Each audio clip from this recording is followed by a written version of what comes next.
The topic of discussion in this group of video lessons is William Shakespeare, who was born in 1564 and died in 1616 approximately. The personal information regarding this famous writer is quite scant and not supported by solid evidence. That is why we must use approximately in all his cases. As it often happens, true talent is revealed by being unique, and this is definitely the case when referring to William Shakespeare. Whichever field he set out to work on, he excelled and mastered it to the point of changing it at the core. It happens with his sonnets and, of course, his drama. Both genres were never the same after him. That is one of the reasons why, comprising all his rich repertoire in short video lessons is one of the hardest tasks I've ever set myself to accomplish, because surely I will have to leave something out. So I urge you to study the material provided on this extraordinary writer on my blog.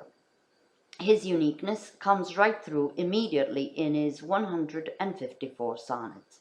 His use of Lord Surrey's English adaptation of the then established Italian sonnet reaches superb levels of poetic beauty for his expert use of the English language. As a matter of fact, Shakespeare contributed to enormous extent to enrich the vocabulary of the English language, not only with single words, but also with idiomatic expressions and phrases which are still in use today. And by doing so, fulfilled to its utmost, the general endeavor to improve and enhance English, which was one of the main goals of English Renaissance. Develop and standardize English to the level of dignity that the other European languages enjoyed. But it is in his personal choice of contents and themes, his uniqueness, that his poetical talent stands out.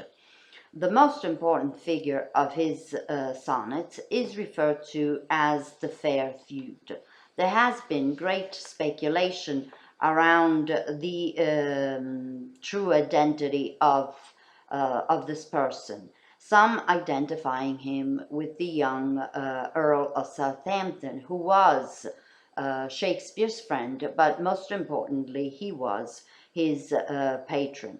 As pointed out on the video lessons regarding literature in the Elizabethan age, patrons were very hard to find in England at the time, so perhaps Shakespeare praised his own patron to maintain his favor. Whatever the case, this figure inspired him considerably. The second most recurrent figure is that known as the Dark Lady, who, unlike the idealistic and perfection embodied in the Italian tradition, Shakespeare chose to portray a realistic and down-to-earth woman, characterized by human traits. Her beauty then is never flawless and perfect.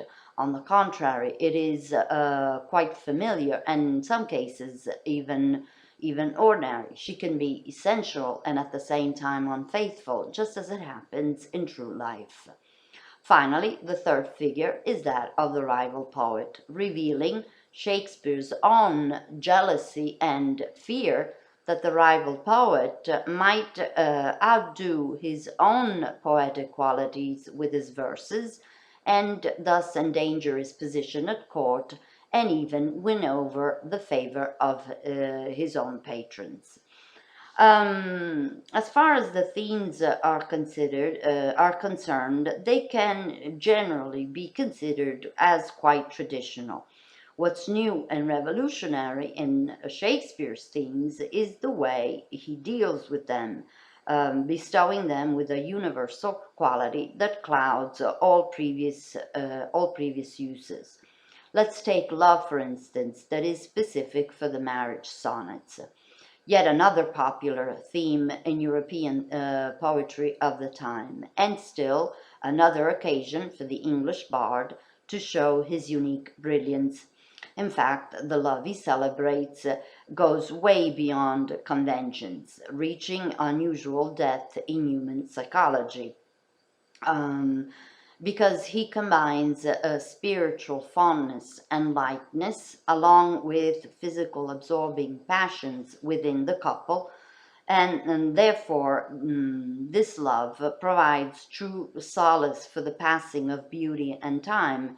So marriage in its turn provides comfort and peace to the human anguish of the inevitable approaching death. Time then is identified as man's most fearful and um, true enemy. Um, it is commonly known that Shakespeare stands out, especially for his theater. Um, and As already specified in the video lessons on English literature in the Renaissance, the theater was an important part of English people's lives at the time. It was, in fact, a very popular entertainment for all walks of life, and it provided a sort of a form of education because, as already said, it also had didactic aims. It was furthermore a significant way to spread among the people knowledge about English historical events that could help them develop a stronger a sense of pride and belonging. Moreover, its peculiar structure, circular structure, encouraged interaction between the audience and the stage, as well as with the playwrights, who often were involved in the acting as well. Shakespeare's exceptional art and talent surfaces in all its brilliance, specifically in this genre.